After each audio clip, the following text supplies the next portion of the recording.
Porque Deus amou o mundo de tal maneira que entregou o seu Filho unigênito para nos salvar.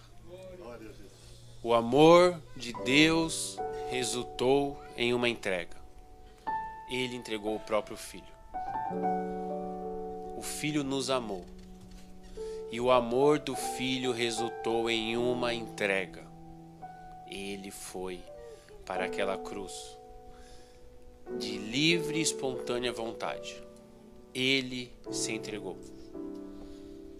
E ele disse depois, que da mesma maneira que o Pai amou e entregou, da mesma maneira que ele, o Filho, Jesus, amou e entregou, ele falou que nós, os que o amamos, devemos entregar nossas vidas a ele.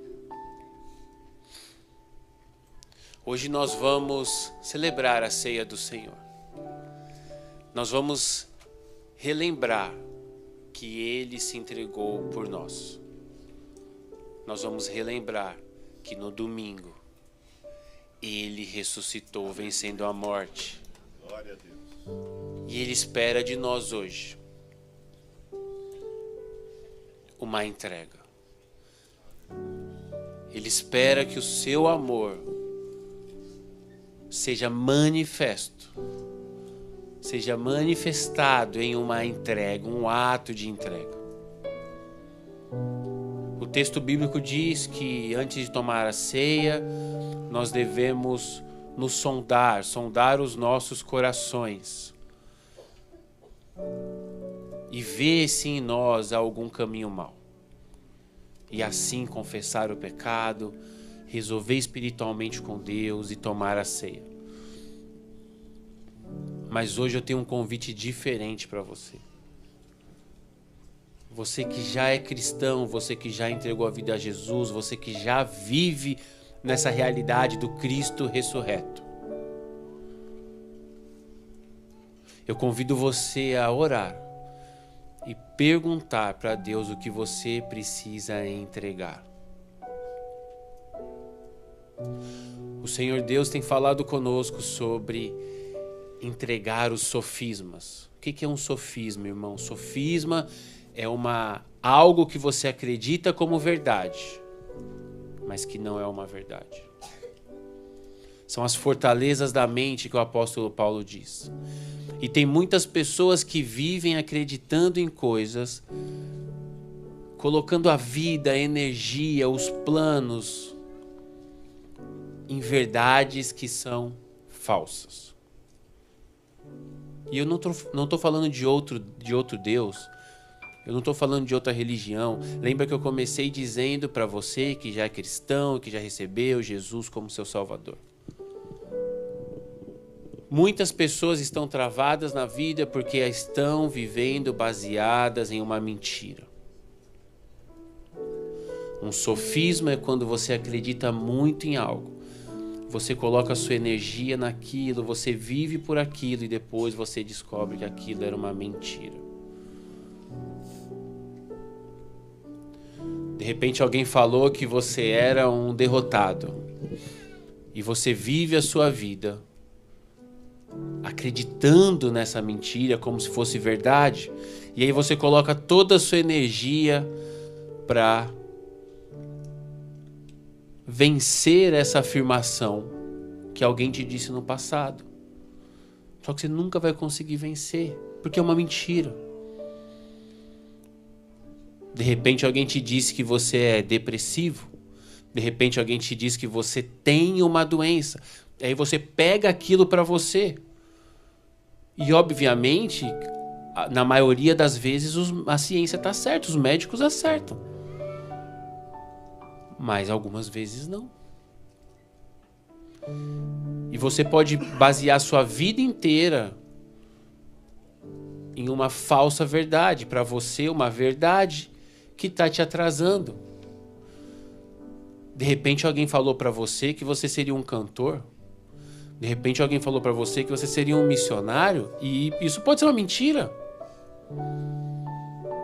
E quantas pessoas estão travadas, baseando as suas próprias vidas em afirmações falsas. E isso trava a vida espiritual da pessoa, isso trava a vida da pessoa. De repente você está vivendo a sua vida baseada em uma mentira que você mesmo se contou. Eu só consigo ser feliz aqui. Ou eu só posso ser feliz, só serei feliz quando eu tiver aquilo. Então eu gostaria muito que você perguntasse para Deus: qual é a fortaleza da sua mente que você vai derrubar hoje com o poder do Espírito Santo? Hoje nós vamos nos curar espiritualmente.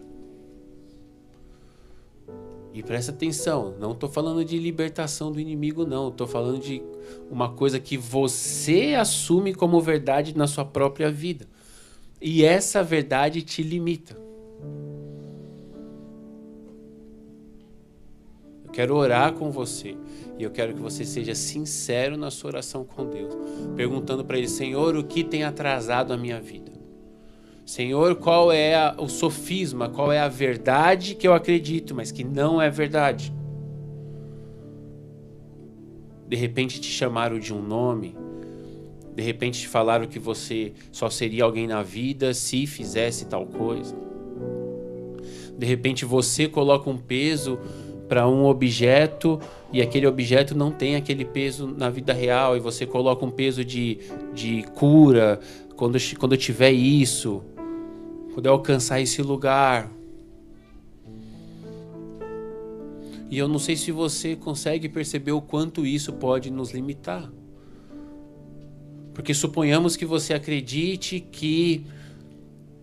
A gente pode dar 1 milhão de exemplos, mas suponhamos que você acredite que quando você tiver tantas casas na sua agenda, você vai ser uma pessoa bem-sucedida e aí você vai conseguir descansar. E aí, para ter mais casa, você precisa trabalhar tais dias, e é o dia da célula, e é o dia do culto, só que você colocou uma verdade na sua mente, que é uma mentira, mas você acredita que você vai ser alguém, que você vai estar bem financeiramente, ou que a sua filha vai ter segurança para o futuro, ou seu filho, quando você tiver isso aqui. Quem te falou?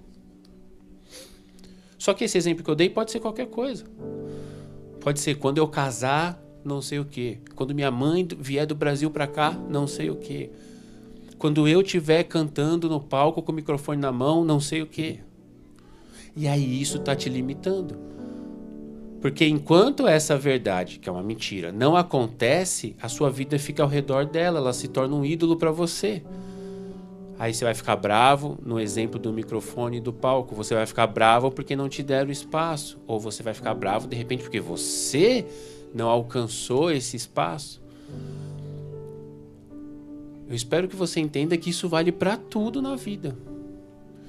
Tanto que o apóstolo Paulo falou que se a gente não derrubar com a ajuda do Espírito Santo as fortalezas da mente, não adianta ser cristão. Você vai ser cristão, você vai para o céu, tá tudo certo. Só que na vida você vai penar. Por quê? Porque você vive um cristianismo que a sua mente não permite viver o cristianismo real. Então você vive um outro cristianismo. Por causa das fortalezas da mente. Esse é o termo que está lá. E nós precisamos derrubar essas fortalezas. Em nome de Jesus. Para que o Espírito Santo crie colunas, fortalezas na nossa mente real ou reais. Então que você abra espaço hoje na sua mente para o Espírito Santo agir. Mas você precisa entregar, porque Deus entregou o Filho. O Filho se entregou por amor. E você, em resposta a esse amor, precisa pegar a sua cruz e andar todos os dias com ela. E vai custar as suas verdades. Jesus apareceu a muitas pessoas, muitas testemunhas. Quantas pessoas estavam 7 dias depois que ele tinha subido aos céus? O Espírito Santo desce.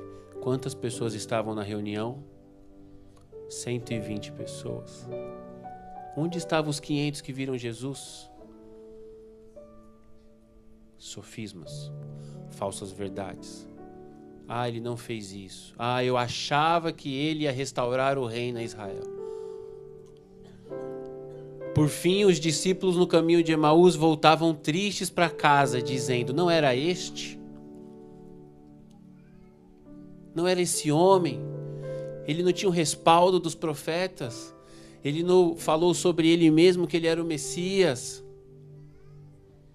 Porque eles estavam tristes, voltando tristes? Porque a verdade que eles acreditavam não era a verdade de Jesus, mas era a verdade que eles criaram na cabeça deles. Quando que essa verdade foi quebrada? No partir do pão. Jesus andou ao lado deles por milhas e eles não reconheceram Jesus. Irmãos, vocês precisam sair daqui hoje com uma decisão tomada em suas vidas. Você é a multidão que grita bendito, que vem em nome do Senhor, mas 5 dias depois crucifica-o porque ele não fez a sua vontade.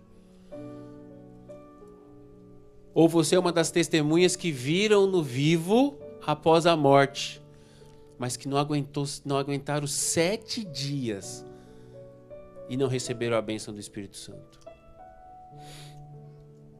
Quem é você, irmão? Você vai acreditar no quê? Você vai continuar acreditando naquilo que seu pai te falou quando você tinha 12 anos de idade? Você vai continuar acreditando naquilo que aquela professora te falou na escola? Aquele seu ex-namorado falou? Você vai acreditar no quê? No que o YouTube está dizendo para você?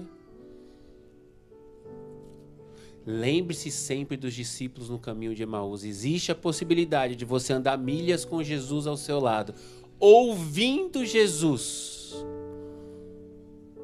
sem saber quem ele é. Só que ele se revelou aos discípulos no partir do pão, naquela pequena ceia.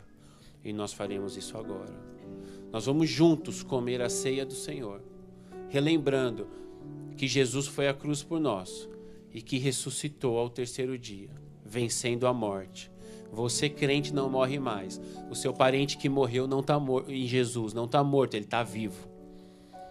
Não existe aquela frase, aprenda de uma vez por todas, em nome de Jesus, para você não passar vergonha nas redes sociais. Não existe crente que fale para uma pessoa que morreu, descanse em paz. Irmão, se ele estava em Jesus, ele não está nem descansando, ele está vivo em paz. E se ele não tinha Jesus, não adianta colocar nas redes sociais descanse em paz, porque ele está no inferno. Então prega o evangelho para as pessoas que você quer que estejam vivos em paz após a morte.